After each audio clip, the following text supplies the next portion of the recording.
And we are Wow. live. Look at that. It's amazing. Hey everybody, we're live right now with Chloe Valdary. I could do the intro song. That would be really crazy to do live, wouldn't it? I don't know. Might as well. I'm not familiar with this song. Okay. How do you use Zoom again? That's the thing that confuses me. Share advanced sharing options, share screen, right? Go to file, video, click on that, and then should be right there. Yeah, this will scare you, by the way. Okay.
So long. But now that you've been through the initial,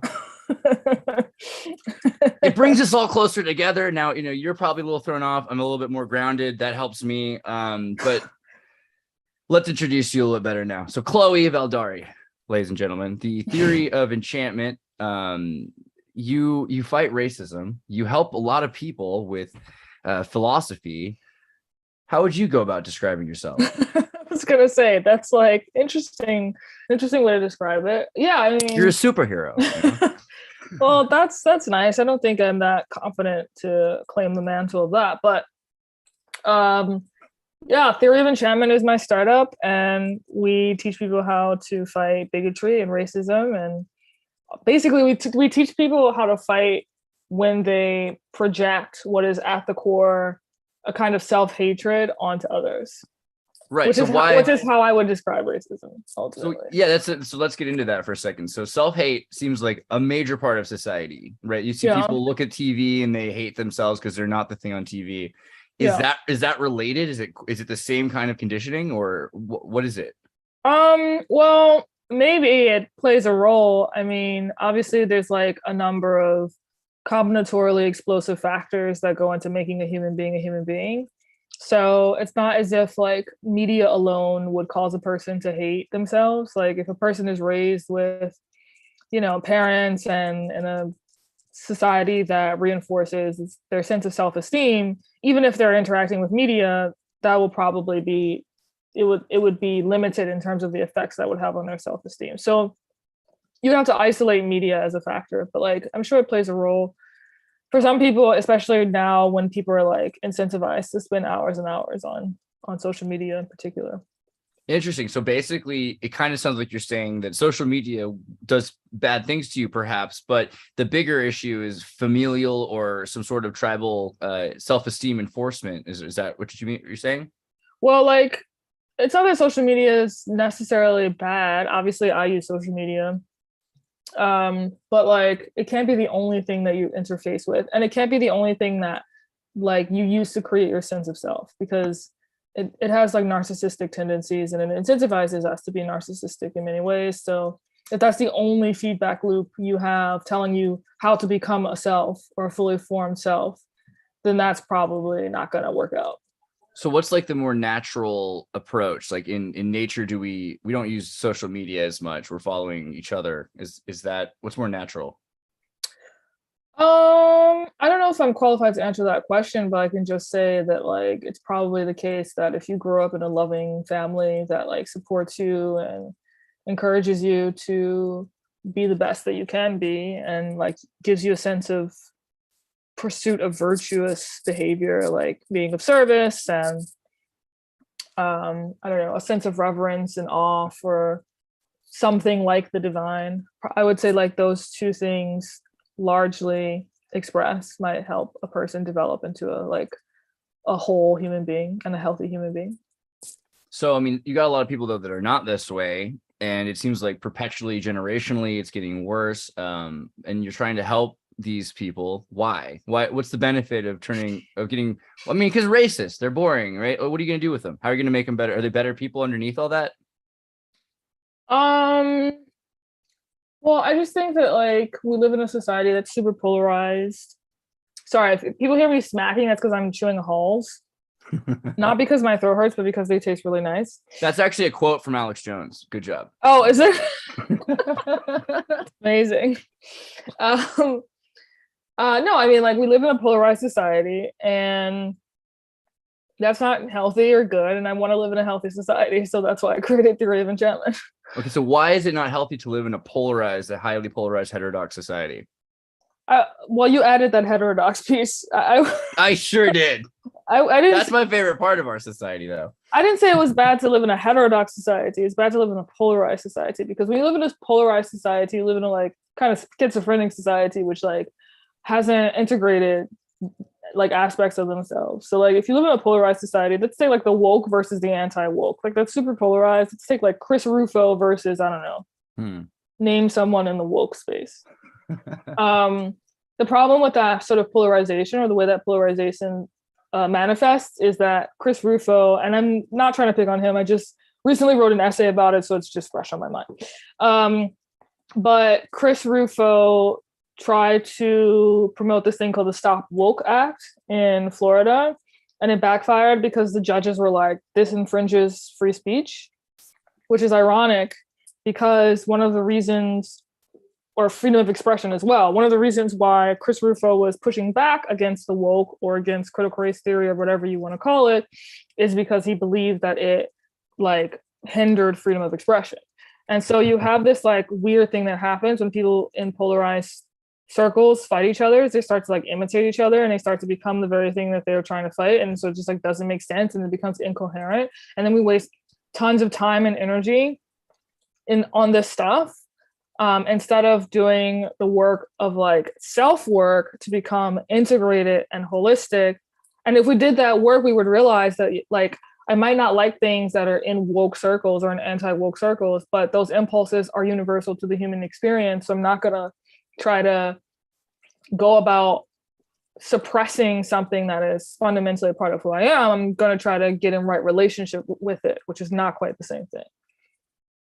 I mean, it seems like so many people are like different brands of the same product. I mean, so polarization in the sense that like I am myself, I'm my group, not your group, but they're just a group. They're the same kind of group. They are, like I think you said, they become the same thing. They become the thing they hate or something. Yeah. What's the alternative? The alternative is not to define yourself according to what you hate. Like if your identity becomes like, if your identity becomes like, I don't know, anti-Rachel Dolezal or anti Chris Rufo, then you will become susceptible to making sure that everything you do is actually defined by what they do. It's a reactionary. Yeah. So, and I think there's a lot of that going on right now. And a lot of that is incentivized by certain social media platforms like Twitter, which I love.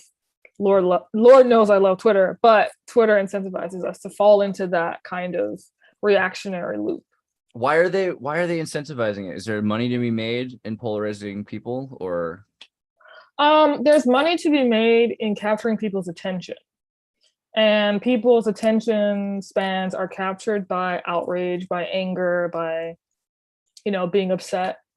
And if we don't do the very important work of slowing down our like cognition and like creating new cognitive frames to and realize that our attention is really what's up for sale, and so like take responsibility for that, then this will continue. So I mean, you came from Louisiana, right? Mm-hmm. So I mean, Louisiana is kind of known historically for being both a racist place and a racially harmonious place at different points in history. I mean, even sometimes at the same time. Maybe you can talk a bit about your background and why you're so interested in race politics or race philosophy. Well, I'm from New Orleans, which is a very multicultural, in a way, city. Yeah, absolutely. Very much like a kind of gumbo as an alternative metaphor to the melting pot. I like that metaphor better. Yeah. Like, so there's like different influences: African, white, Native American, the French were there at some point. I think the Spanish may have been there. The French, you guys still have French TV in some places, right? Our law is French. Like our law is Napoleonic. It's not English. Yeah. So like there's a lot of different, there's a medley of influences that has affected the culture. And when people visit New Orleans, they say it's like not like any other city they've ever visited in the United States. And at first I was like, what do you mean? But then I started traveling and I was like, oh yeah, I guess that's true. So yeah, I grew up like that, but I also grew up in a very like my own like eclectic medley. I grew up Christian, but observing like Jewish things, like Rosh Hashanah and Yom Kippur. So I grew up in a very paradoxical environment that was basically experimenting with identity. So because I grew up in that fashion, I feel like I can see some of these identity wars through a different lens and with a different lens. Actually, that's the same thing. I don't know why I said it like that. But yeah, I just see it through emphasis is so important. So important. I just see it like with a different through the lens of a different lived experience. And so when I see people doing like infighting, I'm just like, but you guys have so much in common. There's so much overlap between. That's why I love looking at the paradigm of the woke versus the anti-woke, because there's actually like so much they have in common. And I find that fascinating in general because I'm a nerd, number one. Number two, the reason why I want to like tackle that issue or help people navigate that issue is because we could have a better alternative of just like creating a loving, compassionate society. It's harder to like override our human nature, like impulses, but it is possible, I believe. And I just think that's a cool project. Right. I mean, so you're really good at communicating also. And I feel like that, well, I mean, that might change your interactions with people. I feel like when people are able to communicate in a way that I can understand, then I'm more likely to get along with them. Do you often, or how many experiences, it's a hard question to ask. What have you, do you remember experiencing a lot of racism, or do you think most people look at you and experience you, they're like, hey, this is Chloe, she's awesome? Neither. No, I'm just kidding. I hope the latter. No, like most people don't know who I am. I'm just like a stranger walking around, and then they like interact with me, and then they're like, hi, and I'm like, hi, and it's like a normal human interaction. But no, I don't think I experienced like, if I experienced racism in New Orleans, I didn't know it. Right. I didn't know that was what was happening. But I also was raised in a family that like, I learned a lot about Black history growing up. And like my parents took me to this museum when I was like 11 years old about the history of lynching in this country, which scarred me for life, and traumatized me. So I'm aware of like the lineage that I come from in that sense, but I didn't have any really strong personal experience of racism. And also my upbringing was so influenced by the fact that I was an outsider, not because of race, but because of religion. And so I tend to view the world through a lens that is highly, metaphysical is not quite the right word, but let's just...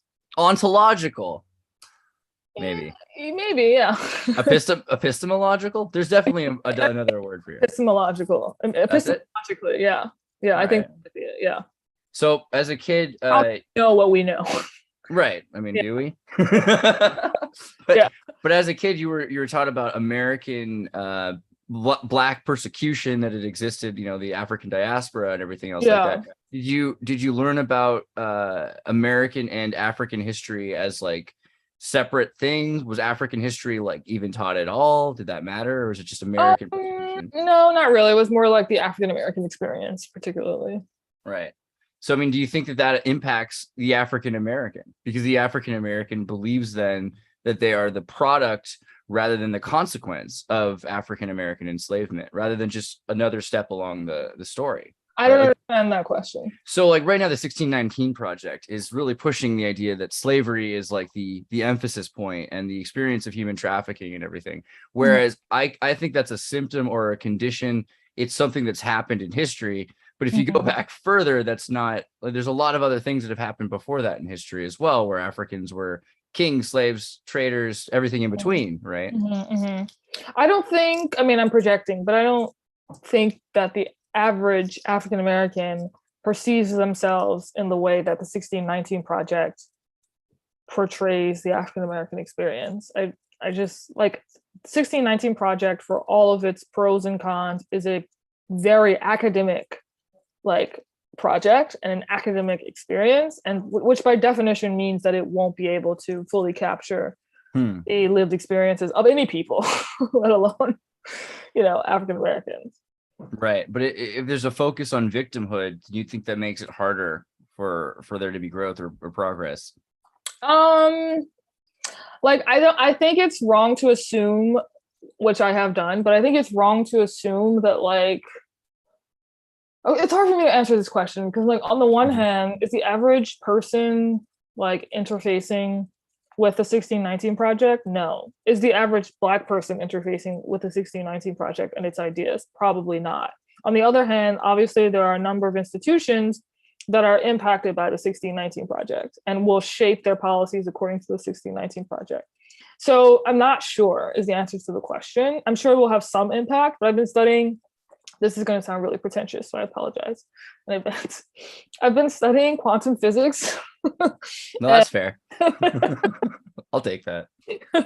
I've been studying quantum physics, and also I've been on a Taoism trip for a while now, and it just like has impacted the way I see reality. And like, it's hard to tell how things are gonna land in the end in terms of impact of these ideas that are just like I feel like when did the 1619 Project come out? In 2020?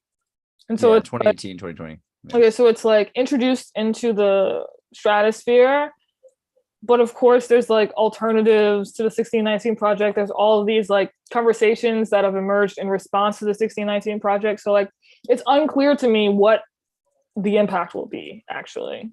It's like too soon to tell. Like I would have to see what happens in the next 20 years and then look back at what has happened over the past 20 years to be able to tell what its impact will be.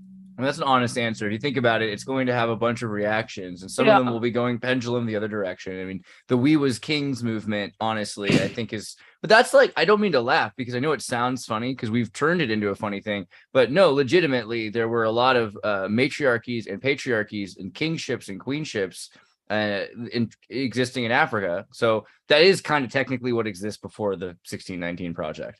Yeah, but it's just confusing. But it's not, first of all, I don't know if you've seen a Black Lady sketch show. Not yet, but now I will. It's really funny. It's on HBO. Okay. It was, I think Issa Rae, who did Insecure, is one of the producers. She's definitely been a guest. But like one of the things they actually make fun of is what they call like hotepery, which is that whole idea of the whole We Was Kings movement. So like that's why I'm laughing. I love the hoteps. All the hoteps I've ever met, wonderful people. I'm laughing because like that idea is made fun of within some facet of mainstream Black culture. Right. It's also just like kind of silly because obviously Egyptians did not conceive of themselves in the same way that Black Americans conceive of themselves today. It's like a completely different identity. Mhm. And so to Totally. sort of like mix and match that is kind of like it's a very American thing to do, actually. Yeah, it's cafeteria culture. You just pick what you want. And... Yeah, it's like it's ironically a very American thing to do. I mean, I think it's kind of a funny thing. Like people look at African Americans very differently as Africans, though. And Africans, I have some African friends. We are different. Absolutely, in every single way. I mean, Yeah. But Africans will look down, or not down, but feel bad for Americans because they're like, oh, Americans, they have no culture. You know what I mean? Like, and then African Americans though are kind of famous for being able to survive. You know, like there's all these Russian gulag movies where an African American gets thrown in and he gets through it or something like that. But there's a lot of respect for that. There's a lot of respect for the survival mentality of the African American. Whereas I did not know that this movie existed. What are these movies that you speak of? Oh my gosh, what's the name of that one with the prison movie? Gosh, like Russian prison gulag movie. There's like 3 of them. I forget what it's called. I'll send it to you though. I'm sure. It's not important. There's like 3 of them, and one of them has an American prison, and the second one's the Russian prisons. I forget what it's called. Doesn't matter. But good to know that that's a thing. Yeah, absolutely. No, but so the idea is the African American is a survivor, and then the African is a center of culture. Do you think that, you know, I mean, is this a dangerous media manipulation to say, oh, well, the African American can survive anything, and so they don't need their culture, they don't need anything because they'll just recreate it like every generation, like orphan foundlings or something? I mean, I'm not seeing that cultural trope though, but I'm not aware of these films. So, yeah. But that's not the culture. What's the cultural trope you think that is being pushed onto the African American right now? Yeah. I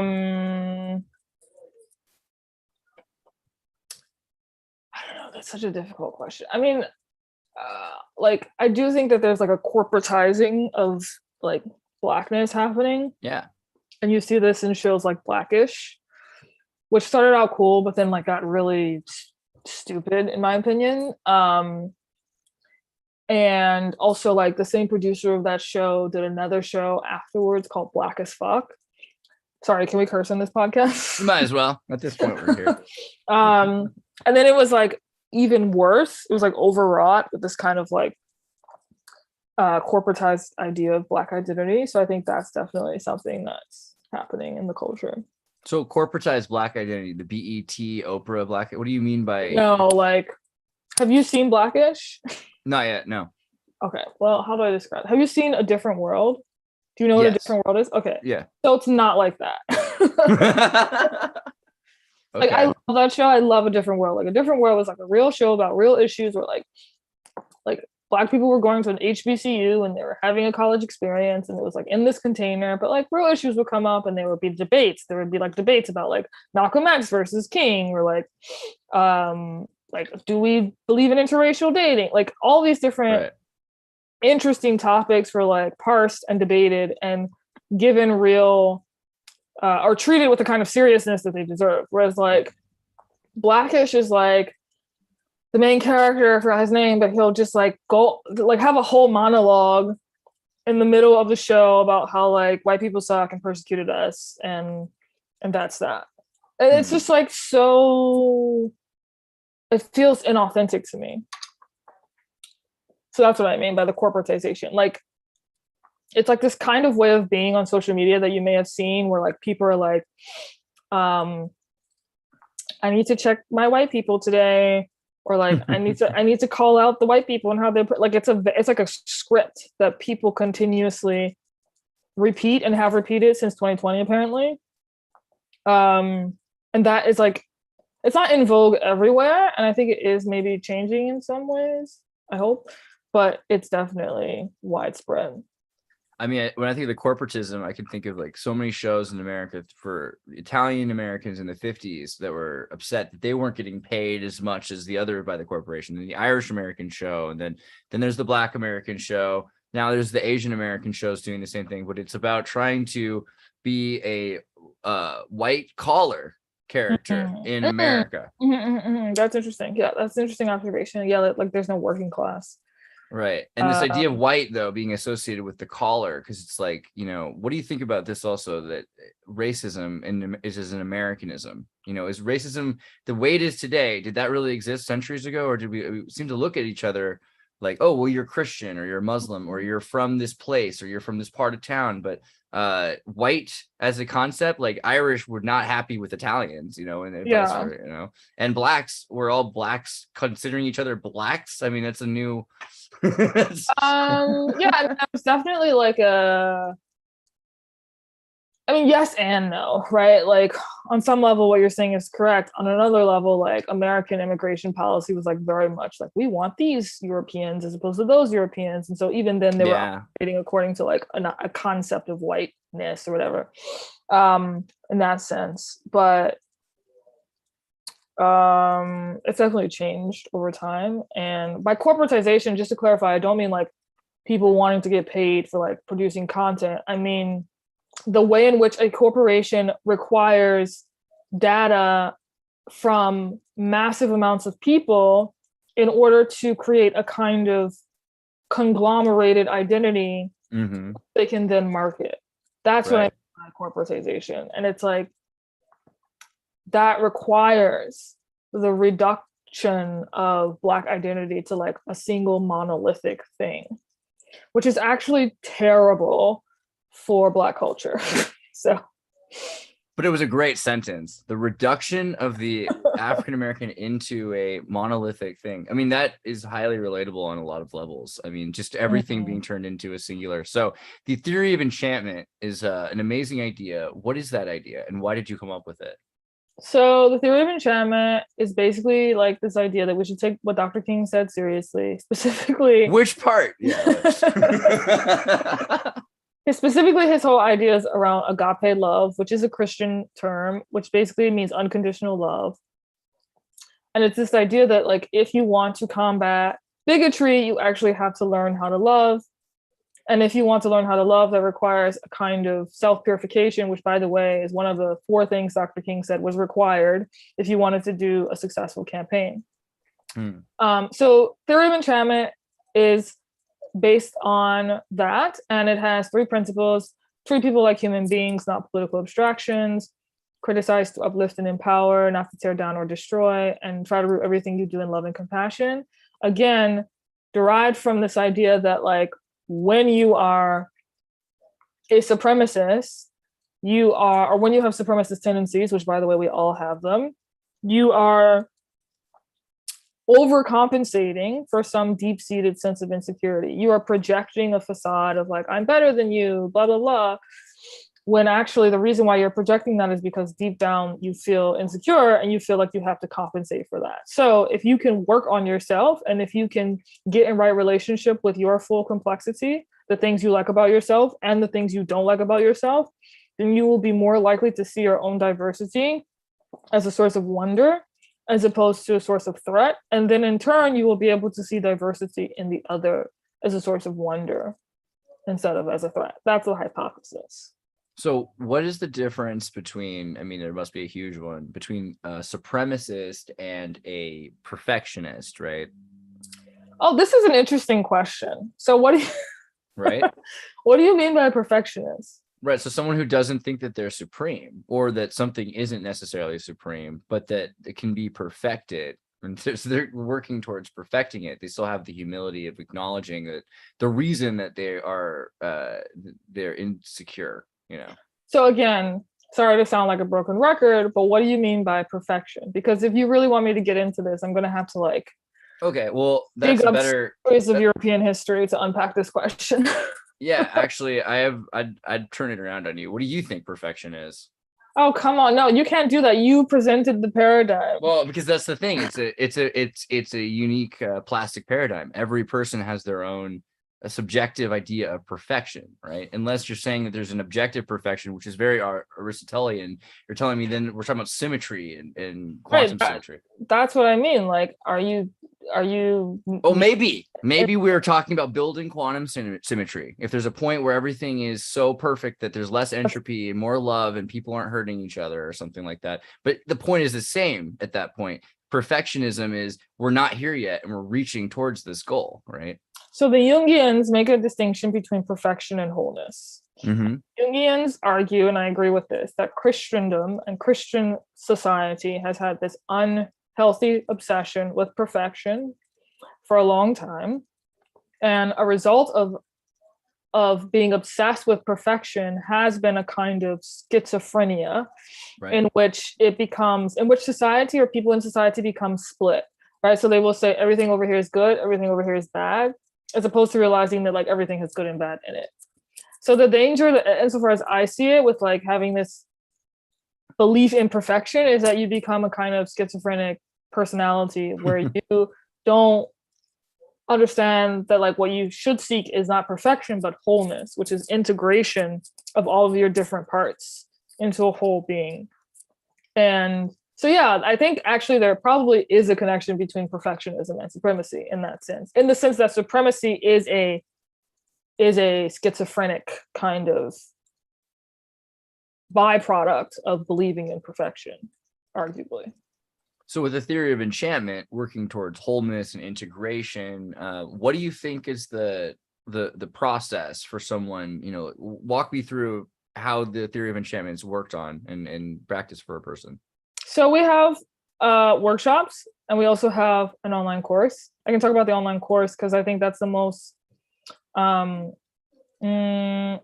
demonstrably capable thing that we have of getting a person to wholeness. And I don't think there's a point at which you achieve wholeness. I think it's more like we give people a set of practices that they can use in their everyday life that will enable them to show up in, on a certain day as whole as possible. And so I'll give you an example. Like we are adding meditation modules to our practice, which teaches a person how to not project, and also teaches a person to see their own identity as one that's constantly becoming and constantly developing. And that's actually really important, because if you see yourself as someone that's constantly developing and constantly becoming, then you won't prematurely attach your identity to some experience that happens to you. This is actually a very Taoist concept. Like the Taoists believe in like what's called like the no-thingness of the self. Like ultimately, in the center of the self is nothing. I don't know if you've seen Everything Everywhere All at Once, but that film sort of plays on this theme. And the Western mind, and I'm being stereotypical, but the Western mind is like very like not primed for that idea in many ways. This can be, maybe this goes back to existentialism in our history, goes back to a bunch of other things, but like Nietzsche became super nihilistic after he discovered sort of the nothingness of the universe, whereas the Zen Buddhists would see that as actually an incredibly good thing, right, and an incredibly like liberating thing, actually. Again, my journey with Taoism is very new. I'm about 2 years old, so I'm still learning. But I would say that it certainly influenced the development of theory of enchantment, in the sense that we believe that if you take up some of these practices, and there are other practices too, there's like practices that deal with like parental baggage, where you're like have to interrogate like what are some of the things you learned from your parents or from your caretakers that you're unconsciously acting out.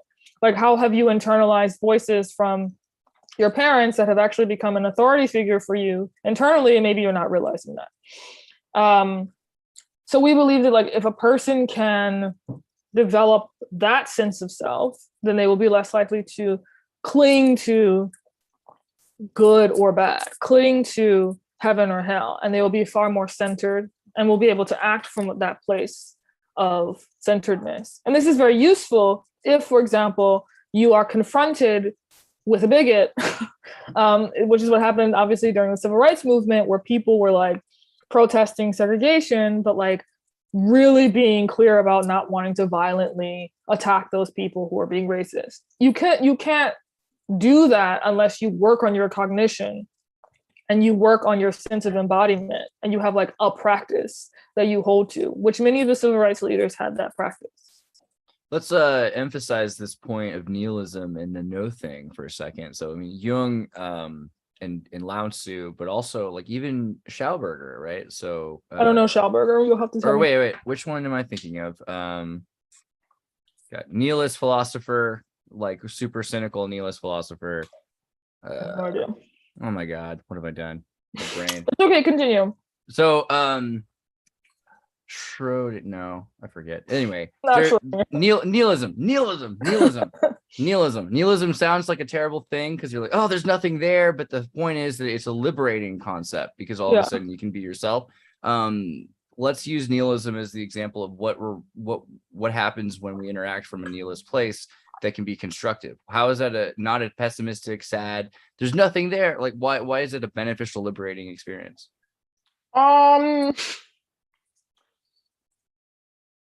It's hard for me to verbalize that because this is a conclusion I came to not just in like reading stuff, but also in meditating. So trying to think of like a real world example.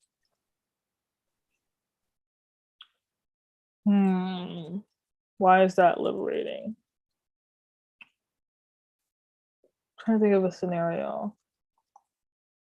Have you read the book Invisible Man? No. Okay, so no, never mind. You can still tell me about it. Invisible Man, I'll look it up. What is this? But it's like a really famous book from the 20th century by Ralph Ellison, who was like exploring issues of race and identity. And he was sort of like swept up. The character was swept up by a lot of these things that were being touted as like the road to enlightenment. And then he realized that they were not. And he ended up becoming, the character ends up becoming invisible. And I actually think that is a euphemism for the nothingness of the self. Like he realizes in the end, he has to sort of dispense with all of the things he assumed were true about his identity because conventional society was telling him this. And he had to sort of start from square one and construct his own self, like have the responsibility of constructing his own self, as opposed to like having it be imposed upon him by society's markers. And I think that that's a way in which understanding the no-thingness of the self can lead to liberation. But it's also, I should be clear, it also will make you realize that you have a lot of responsibility as the individual in constructing that self, which can be scary and frightening for sure. So when you think about what you're actually creating, then, I mean, is it really nothingness, or is it, okay, so it's not nothingness because it's full integration, basically. That's what you're saying? Nothingness is kind of like a quantum physics word. So I don't know if you want to get into that. I don't mind it. I mean, when you think about quantum physics, I mean, you've been studying that a lot recently. That's probably important. I mean, this is your groundbreaking quantum philosophy. I have a pretty decent book to recommend for you because you said that. Actually, I want you to read this someday before you die. Stephen Walensky's The Human. Yeah, quantum psychology book, all about quantum psychology. I think you'd be all about it. But what do you think about quantum psychology then? Where's this led you? I don't know anything about quantum psychology, but I am reading a book called The Tao of Physics. Okay. Which explains how physics and Taoism are like saying the same thing. Yeah. And so it's not, it's it's nothingness in the sense that when we look at a physical object, when we look at like a thing, right? This is a thing, right? Mm-hmm. And simultaneously, the reason why this appears to us as substance is because, and I'm probably getting this wrong, I just read this book, but like it's because the electrons in this thing are like moving at a velocity of like an insanely high velocity, and basically the idea is that energy condenses into substance, which is why we see and feel physical objects. But in its essence, it's energy condensed into substance. And so in that sense, we mean nothingness.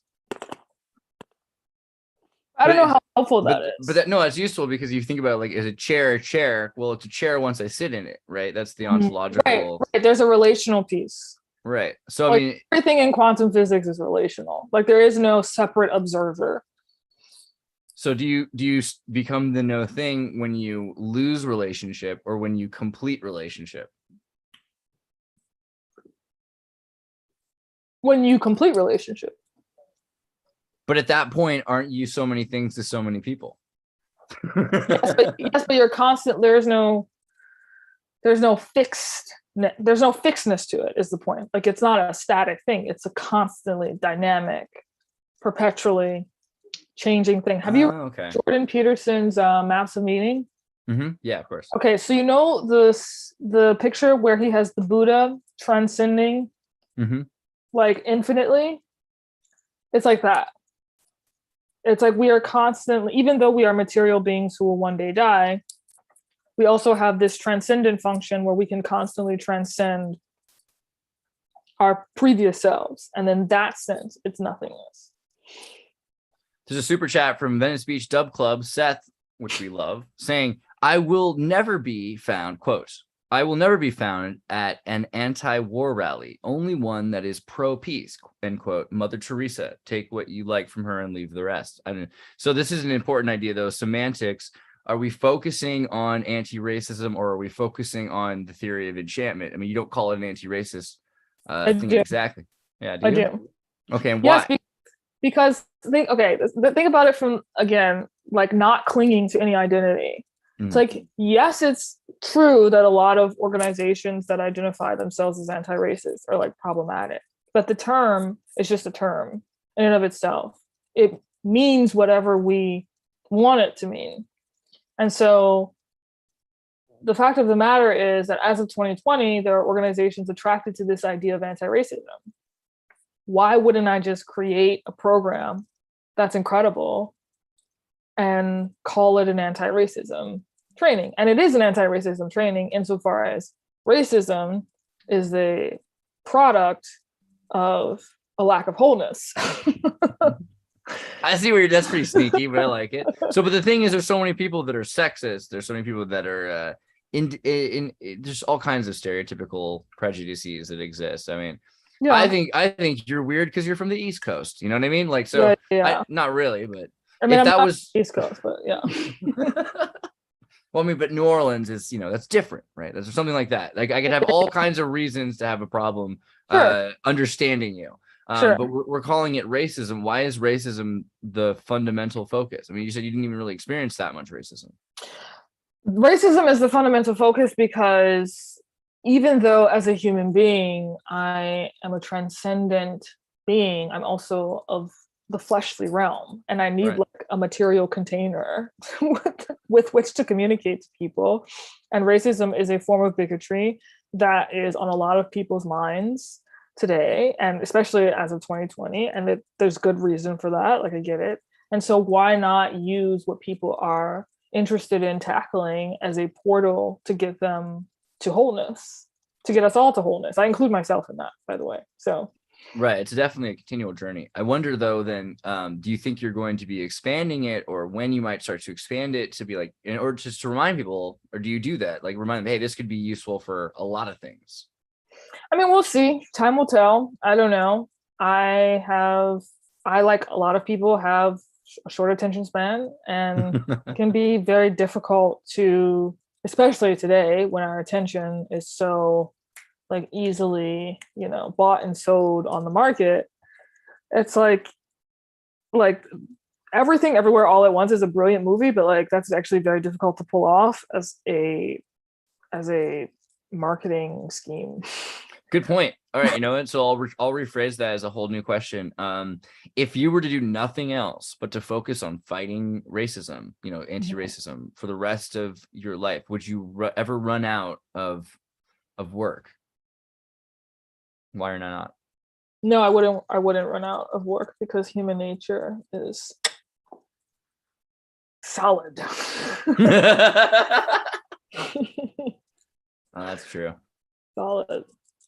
No, but let's expand on that. So why is it such a problem? Why is racism such a thing that it's going to keep lasting, and it's going to, Because people will always be afraid of the unknown. And that will always manifest in some context as I'm afraid of someone who doesn't look like me, and I will act accordingly, and I will build policy that inadvertently is informed by that bias, et cetera, et cetera. What are we more afraid of, our shadow or the unknown? That's the same thing. You think so? Yeah. Okay, so we are our own, or the different each other are our own shadow. I mean, let's elaborate on that. Why? How? Like my ego might be triggered by someone who's assertive. And the reason why my ego is triggered by that is because deep down, I have a deep desire to be assertive in my shadow, but I haven't taken responsibility for that. So I project that onto the other person and I see them being assertive. And then my ego is like, you know, F that person. I don't like that person. I'm better than that person. Wow. And because I haven't interrogated my shadow, I don't realize that I'm unconsciously operating according to this loop. And so how do you interrogate your own shadow? How do you catch yourself in the act, and how do you learn from that? It takes practice. You have to, I think, commit to a shadow practice. It's interesting. Tai Chi, like, means shadow boxing. And Tai Chi is like an embodied form of a cognitive exercise. So like Tai Chi would be the physical exercise that could correlate with a mental exercise, which would be like, I don't know, every Saturday, identifying someone who triggered your ego, identifying why that person triggered your ego, and identifying what about that person exists within you, which is why they triggered your ego. And I think that having those two together is actually important, because cognition is derivative of movement. And so it's not enough to just have the academic exercise. It's also important to have like an embodied exercise as well. So in terms of the psychological and the physical, in the theory of enchantment in general, like if you were to give us some tools that we could use that would, and also encourage the audience to know a bit more about the theory of enchantment, what are some of the little things that you would do in like the first day or the first sessions of theory of enchantment? So I wouldn't do shadow boxing on the first day necessarily, but like that's I would punch you in the face with ideology. No. Like what I just said is like an exercise you could literally do every Saturday if you wanted to. I would do a practice that I got from John Vervaeke, who is a cognitive scientist at the University of Toronto. And it's called the Who Am I practice, where you ask yourself, who am I? And for everything that comes up, you silently say to yourself, thank you. And you do that for like 5 minutes, but you make sure to list the things that you don't like about yourself and also say thank you. And that's really important because you're trying to get into this space where you're not clinging to any part of your identity. And you express gratitude for the fullness of who you are. So that's like another exercise I would So that's leaning towards out of shadow into light work, right? Or how do you think? What do you mean? Well, so what do you think is the difference between shadow work and light work? I think shadow is just unknown and light is just what is known. So shadow work is about bringing parts of your unknown self into consciousness. So shadow and light work are relative terms in that sense, because one depends upon the other. You cannot have one without the other. So what's an example of light work? Do you do any light work in the theory of enchantment? I mean, I've never even heard of the term light work, so no. But in my Taoist conception of these terms, I would say that shadow work is light work and light work is shadow work. Okay. Yeah. So in terms of the shadow, like what is the shadow? It's the unknown, it's the else, it's the self. But what part of it is you, What do you mean? Are you the entire shadow? Or because you're talking about the id, ego, and super ego, like you're made up of these confluence of ideas, but what part of you is the shadow? It's just the unknown parts, and it never ceases because you're constantly becoming and constantly transcending. So there will always be an unknown part of you that you can do, if you so choose, to bring light to. The metaphors work when I say them out loud. I always am impressed when that works out too. Yeah. So the future of the theory of enchantment, do you want it to continue to spread? Do you want to just keep focusing on, what do you want it to happen? I want it to be like the Apple of health and wellness. Elaborate on that. I just want it to be like globally successful. Like I want people to make it a thing, like the same way that people go to the gym and they see going to the gym as like a regular thing you do for health. I want people to start working on their cognition and their sense of embodiment as things that are actually interrelated, as like ways of being that they want to have to show up in the world. And so what form that takes, I don't know, but like I want it to have ubiquity in the same sense that Apple has ubiquity. And in terms of communication, I mean, communication skills, it seems, are so important. Do you feel like that's a major part of this, is teaching people how to communicate, or is it more broad than that? It's about how they look or act in more general ways, or? I mean, You're a very concise communicator, right? So thank you. Communication, according to the East and certain Eastern traditions, is like, throat chakra. So like what we say and how we speak does create energy. And so yeah, communication would definitely be a part of all the actions. Like how we communicate is like part of how we show up in the world. Like in my meditation, I have a mantra where I say, teach me to speak with strength, courage, and wisdom. And so yeah, like communication is definitely a part of it. And we teach things that like nonviolent communication, which is a whole thing that was pioneered by this guy, but we teach it in our online course. So there are elements of communication that are part of what we do. But it seems like it's a bigger thing. It's more about full presentation. Like there's a holistic quality or something, or. Yeah, I mean, there's meditation, which is like cognition. There's communication, which is like throat chakra. There's like, we have stuff on like bodhisattva from the Buddhist tradition, which is like, I guess, correlating with like loving kindness, loving compassion. We even have like things about masculine and feminine energy in the online course. So yeah, I would say it's like an attempt to be somewhat of a full body experience. We don't have like athletic, exercises, although I could envision that in the future. If you think I was looking up the history of the word academy, and it like stems from like when you would go to the gym back in Plato's time, you would also go to the academy. So like the gymnasium and the academy were actually linked together. So you would work on your mind and you would work on your body. Like I love that idea. And militia is a Sanskrit word for a spiritual assembly. Is it really? Yeah, totally. Whoa, how far we've fallen. Wow. That's cool. Yeah, so like I would love for Theory of Enchantment to be a container for people who seek that. The other and thing I, is and I would hope that Theory of Enchantment would like convince people to seek it out as well. So the other thing is people on the internet will read about things and then they just like, I hate these people I read about. It could be Black people, it could be trans people, it could be Republicans. It really doesn't matter. Like people just read about a thing and they hate that thing. But then you'll go outside, and not a lot of people go outside, but some people will go outside and then they'll meet some other person. And imagine how confusing it is, where you're like, I hate this thing I heard all about, and then you meet a person and they're different, right? Like so what's that? Is that kind of the goal? But also, what are we doing by presenting ourselves as better people? How do we break through to people that aren't even willing to meet you because they've heard about something on the internet or whatever? That's real prejudice. There are some things that are outside of my control, and there's some questions I don't know the answer to.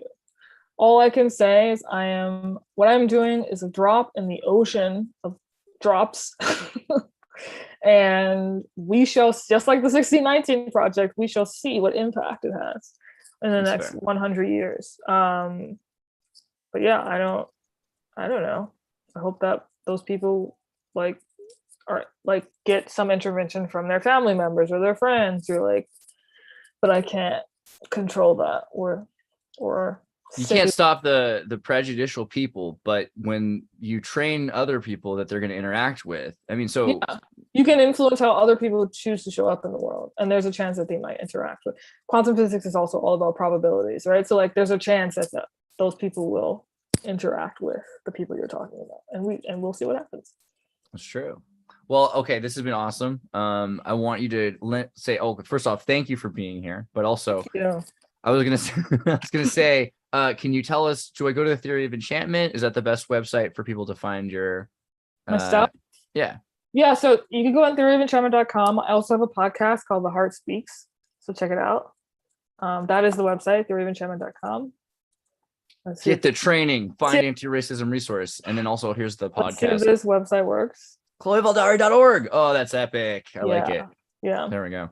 So you can listen to the podcast. I've been doing a few. Please don't play that. I've been doing a few like video essays. I started doing new video essays where I'm like talking about this weird commonality I'm seeing between like the woke and the anti-woke, and I'm bringing in pop culture and films to like explore my worldview. So yeah, it's cool. I'm also on social media, so if you want to check me out there, you can.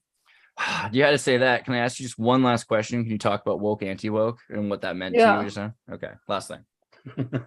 Wait, what do you mean? Just like what? Yeah, like you elaborate on what you meant by your videos on the what we're gonna be saying about the woke and the anti-woke.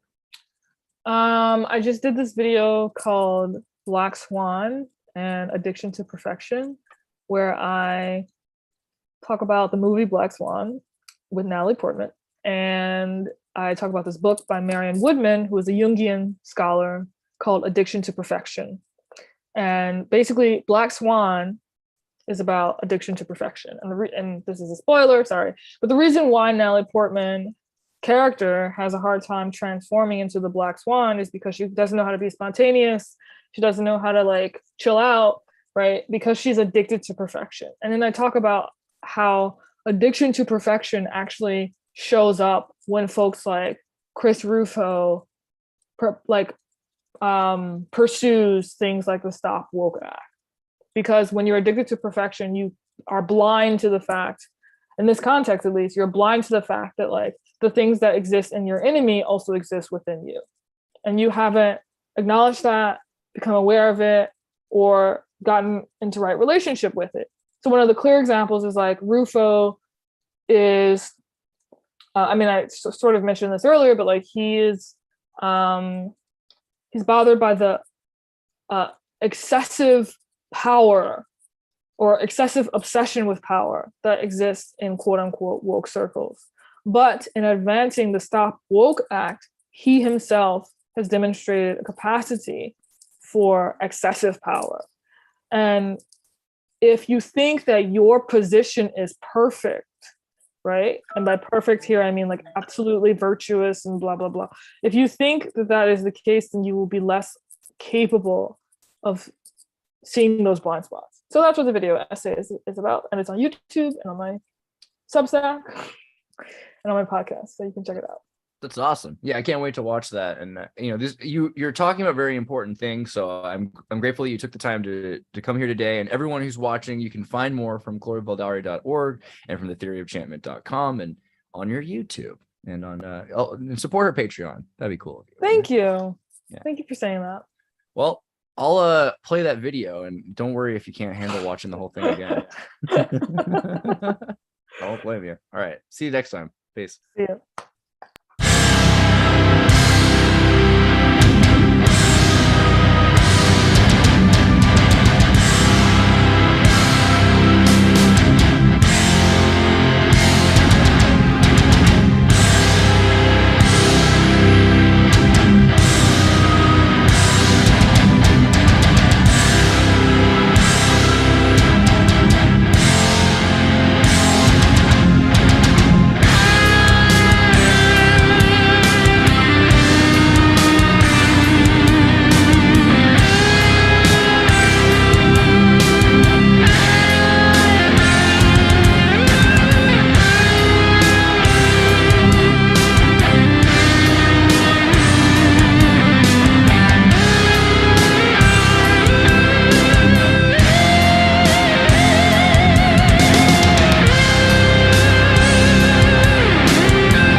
respond so long as